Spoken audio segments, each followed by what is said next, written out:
couple of things. Number one, I would increase my allocation to cash.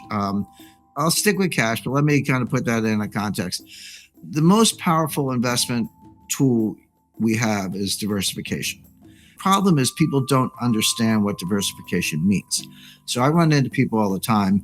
They say, well, I'm completely diversified. I own 50 different stocks in 10 different sectors, semiconductors, consumer non-durables, minerals, et cetera. And I say, you're not diversified. You may own 50 stocks in 10 sectors, but you have one asset class, stocks, which are subject to conditional correlation. In calm markets, they're idiosyncratic, but in panics, they all go down together, or in bubbles, they all go up together. So you're not diversified. So what is diversification? Diversification is having slices of asset classes that are minimally correlated. It's probably not zero, but as close to zero as you can get. So what would that be? You'd have a slice of gold, but I recommend 10%. I have some strong views on gold, and I've written a lot about it, but people are surprised to hear me say 10%. Like, oh, Jim, why isn't it 50% or 100% if you believe all this? Well, I do believe it. I wouldn't say it if I didn't, but you don't want to be 100% in anything. You don't want to be 50% in anything. 10% is fine. If I'm wrong, you won't get hurt. And if I'm right, you're going to make so much money that it'll actually kind of be the insurance on the rest of your portfolio. But that leaves 90%. So I would have a large slug in cash, maybe 30%. And people say, well, wait a second. Banks pay me 25 basis points. Stock market's going up. Why would I want to be in cash? That's horrible. A couple of things. Number one, the stock market might not always go up. Cash is the opposite of leverage. So leverage increases the volatility of the rest of the portfolio. You'll get much bigger returns, but you'll have much bigger losses. If you have a slice of cash and you've got a volatile asset over here, which are stocks, and another volatile asset over here, gold's fairly volatile. If you got that volatility and you have cash, it will reduce the overall volatility so you can sleep better at night. Cash is a great asset in deflation. And if you're talking about inflation, which is here, then you got to deal with that. But don't rule out deflation. If we go into a recession because the Fed over tightens, or, the thing about the inflation, just a quick aside, it comes in two flavors. There's cost push and demand pull. Demand pull is when individuals are worried about inflation and they start accelerating purchases, like, hey, I better go buy that washing machine right now because the price is going up, or better go buy that house right now because the price is going up. That's demand pull. Cost push comes from the supply side, not the demand side. And that's what we're seeing because of what we talked about, supply chain, energy cost. The Fed can't drill for oil. Raising interest rates doesn't get you more oil or natural gas. So the Fed can't do anything about it except kill the economy. Yeah, and that'll cool it off. But when you pay, I put gas in my car. I don't just read about this stuff. It used to be $45. Now it's about $75. Multiply that by 200 million cars across America. What happens is it reduces your discretionary income. If you're paying another $30 at the pump twice a week, then you're not going to go out to dinner Friday night. You're not going to, take a vacation, whatever it may be. So that depresses all those other areas. So there is this recursive function. So don't rule out deflation down the road. Not right away, but maybe next year. So cash. But here's the biggest value of cash. It gives you optionality. People don't understand this. What if I said to you, hey, I'll sell you a call option, an at the market call option on every asset class in the world? You go, gee, that sounds kind of valuable. Well, that's what cash is. When things are crashing, you're the one who can go shopping. And nobody's better at this than Warren Buffett. He's got his cash level at Berkshire Hathaway is at an all-time high. So there's a place for that. You can have some stocks, but I would look at the energy sector. I mean, I actually built and I own the largest non-commercial solar module field in New England. And I run my house off it. It produces about 7.5 kilowatt hours. So I know a little bit about it. And what I know is it doesn't work at night.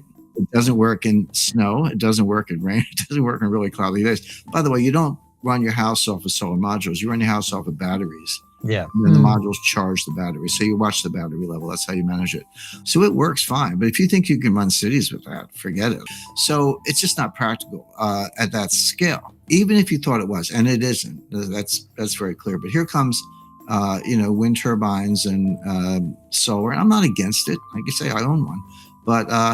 But they're not scalable. They're intermittent. And they don't give you the base power, baseline power you need to run a modern power grid. Meanwhile, here's global demand. Okay.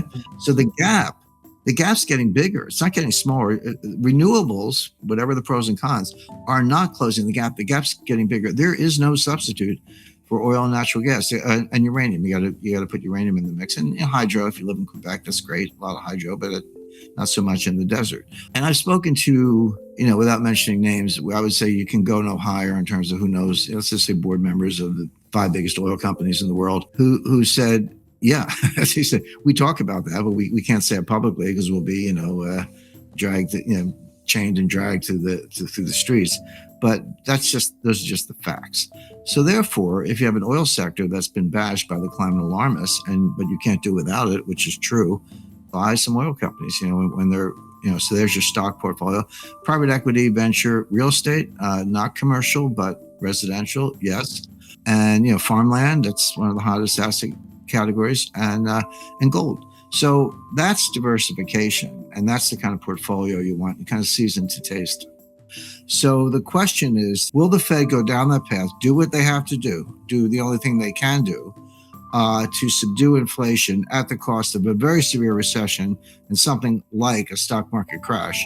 Or will they see that coming? They'll be the last to know. We'll all see it before they do, but they'll be the last to know. It's because they rely on flood models, and they're kind of in their own economic forecasting bubble, and they're very defective ways of thinking about the economy, and they're very much a creature of inertia. There are a whole lot of reasons why the Fed is not nimble. It's kind of quite the opposite. But they'll see it eventually, probably when it's too late. And will they balk at that point and stop rate hikes and maybe even reduce rates? That could save us from the recession, but that will just amplify the inflation. So rather than say which one's going to happen, I prefer to lay out those two paths and then just watch it very carefully. But more to the point, we've seen this movie before. This is a replay, and I think it's on, like you hit the remote control for double or triple speed. It's going to happen faster, but this is a replay of everything that happened from 2013 to 2019 and into 2020, which was, I'll just go through it quickly. So 2013, May, Bernanke says we're going to taper asset purchases. That's money printing, quantitative easing, whatever you want to call it. The market, tanks, bonds go down. Everyone's like, oh, it's over. Bernanke balked. But finally, in November 2013, they said, okay, the taper begins. They were still printing money, but at a slower rate, and that matters. That went on until late 2014. The taper was over. They stopped buying new assets. They said, okay, here come the interest rate hikes. Except they didn't come for another year. It wasn't until December 2015 that then Janet Yellen finally raised rates. And then another year for the second rate increase. So it was December 2016. So it was really, really slow. Took 2.5 years, but they got to 2 rate hikes. But then here comes Jay Powell. And then like clockwork, boom, boom, boom, 25 basis point hikes every meeting. And all the Fed was trying to do was to get back to normal. They were trying to get interest rates to maybe 2.25, 2.5, get the balance sheet down to, something like 2.5 trillion. They never specified it, but that would have been a reasonable level. So, okay, now interest rates are kind of normal, 2.5, balance sheets down around 2.5 trillion. We're back to normal. We finally got through the global financial crisis of 2008. We undid all that stuff. Well, what happened? From October 1st, 2018 to December 24th, 2018, the stock market dropped 20%. That was the December 24th, 2018, we call it the Christmas Eve massacre. Stock market went down 3% in one day. But the Fed was tightening into the weakness, as they always do. And the last interest rate hike, it was December 16th or 17th, within a day or two, but mid-December 2018, they were still hiking and raising rates. And that was the last straw. And then the market just tanked. And then finally, Jay Powell got the message. First week of January 2019, he says, okay, that's it. We're going to be patient. Use the word patient. It's one of these code words. You have to get the code book out and see what it means. But patient means we won't raise rates again without giving you advance warning so you can get out of your carry trades or whatever. And then he went further, said, looks like we got to cut rates. And they did. And then by early 2020, here comes the pandemic.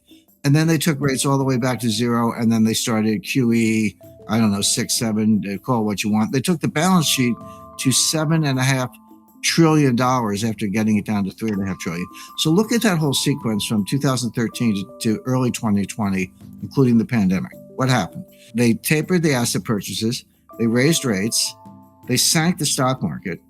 Then they said, okay, no more rate hikes. Then they cut rates. And then they started QE. And by April 2020, where were we? Zero rates, back down to zero, and the balance sheet was a 7.5 trillion after getting down to about 3.5 trillion. So that was a big circle. It ended up back where they started from. But the point being, they failed to normalize. They failed to get rates where they wanted. They failed to get the balance sheet where they wanted. They did sink the stock market. Okay, now 2 years forward, here we are again. What are we doing? They just raised rates at the March meeting. They're going to raise them again in May. And that's the easiest forecast I've ever made. 50 basis points, May 4th. Boom. You can count on it. And they're going to announce. By the way, I don't have a crystal ball. The Fed told us this. I mean, that's the thing about the Fed. They may be wrong, but they're transparently wrong. So they tell you what mistakes they're going to make in advance. So that's the Fed forecasting is actually fairly straightforward because you just have to believe them. So they're going to raise rates again in May, probably 50 basis points. They're going to announce a reduction in the balance sheet.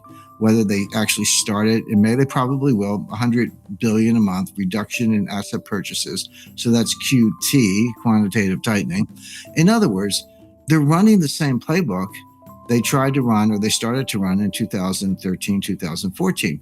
They failed the last time. Why do they think they're going to be any more successful this time? Why do they think they can get out of this? And the answer is, the answer is they cannot without a recession. They can normalize rates in the balance sheet and they can stop inflation, but not without causing recession and not without causing a stock market crash. So the big question for the next year is, will the Fed do that? And they may. Or will they balk again, at which point you might rescue the market, but the inflation is just going to go wild. That's the debate. But the thing is about framing it that way. You've got two paths, and we'll get signals along the way. We won't be the last to know. The Fed will, but we won't. You'll be able to see this coming.